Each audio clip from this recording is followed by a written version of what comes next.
Do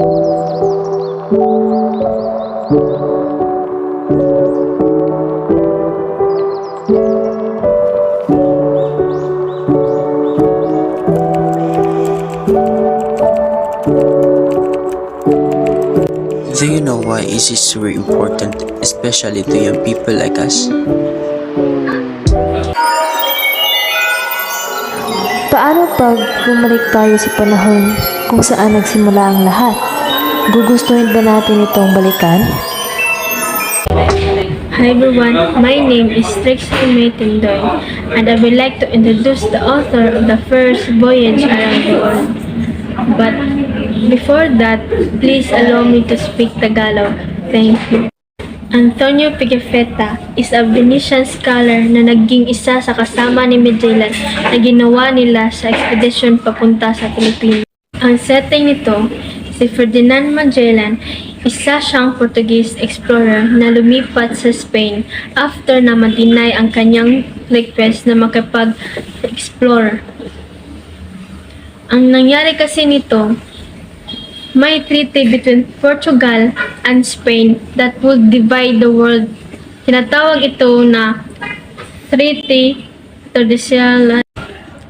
Ang agreement kasi dito, everything that eastward, Spain lang ang may karapatang mag-explore at ang west naman, ang Portugal. Gusto kasi ni Magellan na pumunta sa Spice Island na Moluccas. Of course, we all know, ang spice very popular sa mga Europeans.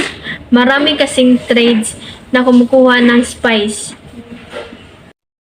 September 20, 1519, 5 ships and 270 crew members ang kasama ni Magellan na mag-explore.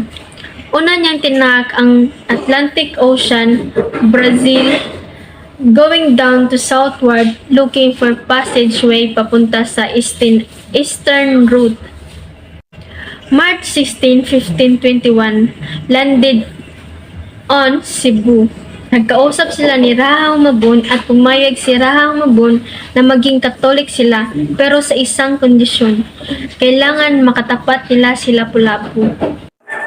Magellan promised to deal with Lapu-Lapu and to convince na mapunta si Lapu-Lapu sa Spain. Magellan asked to Lapu-Lapu to be in part of the colonization and the conquest ng Spain na gumagawa sa Pilipinas that time, but Lapu-Lapu refused it. Magellan threatened to Lapu-Lapu na sila ay gagawa ng gulo. In another day, Magellan bring 49 men para magpaglaban sa grupo ni Lapu-Lapu. Napatay ng grupo ni Lapu-Lapu si Magellan. This is my next topic about Cartilla ng Katipunan. Cartilla is a small pamphlet given to the new members. Cartilla ng Katipunan, maliit lamang na babasahin para sa nagsimula ng pag-aaral. Ang purpose nito upang maging mabuti Katipunan. Sulat ito ni Emilio Asento sa pag-asa na turuan ng mabuting asal at hindi maging katulad ng mga Espanyol. Kung may 10 utos ang Panginoon, may 10 utos rin ang anak ng bayan. Isinulat ito ni Andres Bonifacio. Ito ang mga 10 utos na isinulat ni Andres Bonifacio.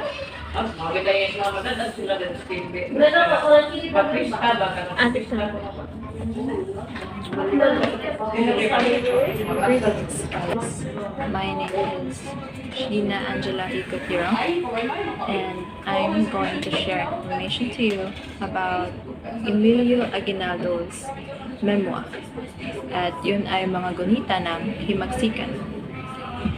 It was composed using information from his diary, various documents he saved, and family legends he learned from his elders.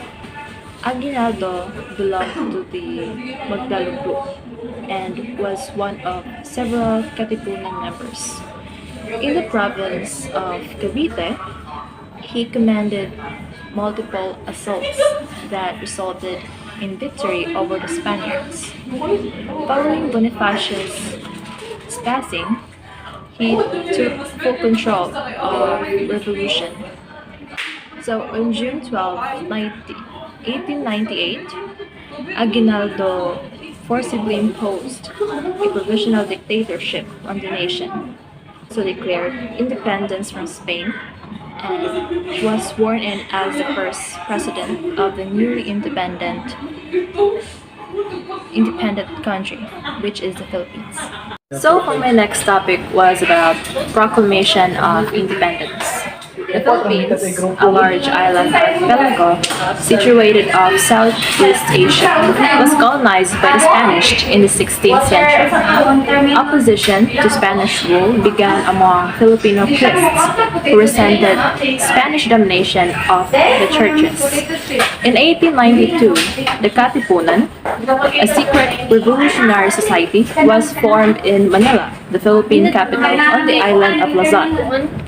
More than 20,000 Filipino insurgents killed and an unknown number of civilians perished. With U.S. approval, the Commonwealth of the Philippines was established in 1935. 11 years after that, Manuel Quezon was also elected that time as the country's first president. After 11 years, the United States granted the Republic of the Philippines full independence on July 4, 1946. That's all, and I hope you learned something from my report. Thank you. Hi everyone, my name is Monares Jr. and I'll be reporting Alfred McCoy political caricature.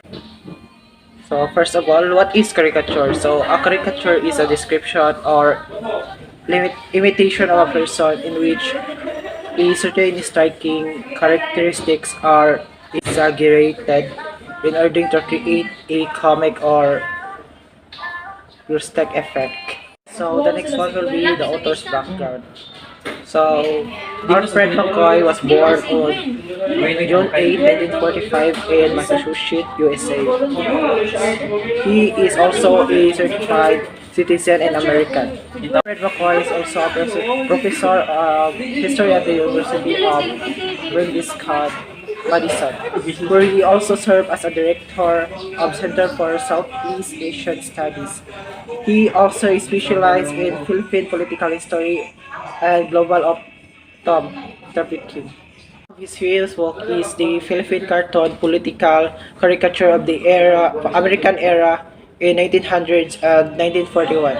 During the American era, Filipino artists recorded national attitudes towards the coming of the Americans as well as the changing more anti. Along with Alfred McCoy, the co-author of the book Alfredo Roses is also known as the artist writer from the known Roses clan in the Philippine print media. And he is also a journalist in Manila Times. That's all, thank you. Hi everyone, my name is Reynaldo Abrogar and I am here to introduce and summarize Corazon Aquino's speech before the US Congress. Corazon Aquino was the most prominent figure of the 1986 People Power Revolution, which ended two-decade rule of the President Ferdinand Marcos and led to the establishment of the Democratic Fifth Philippine Republic. And she was also known as the widowed wife of the late former Senator Benigno Ninoy Aquino Jr. When the former President Corazon Aquino spoke before a session of the United States Congress in September of 1986, the dust was only beginning to settle. It was her first visit into America since the dictator Ferdinand Marcos had been deposed in February of the same year. That included $26 billion in foreign debt, and so as communist insurgency that grew throughout the Marcos era, from 500 armed guerrillas to 16,000. We were just at the start of a long road to recovery, and so Aquino lodged an appeal for help addressing the House. She delivered an historic speech that managed to sway in our favor the vote for an emergency $200 million aid appropriation. The speech was impassioned, deeply personal, and effective, and it was interrupted 11 times by applause and book ended with standing ovations.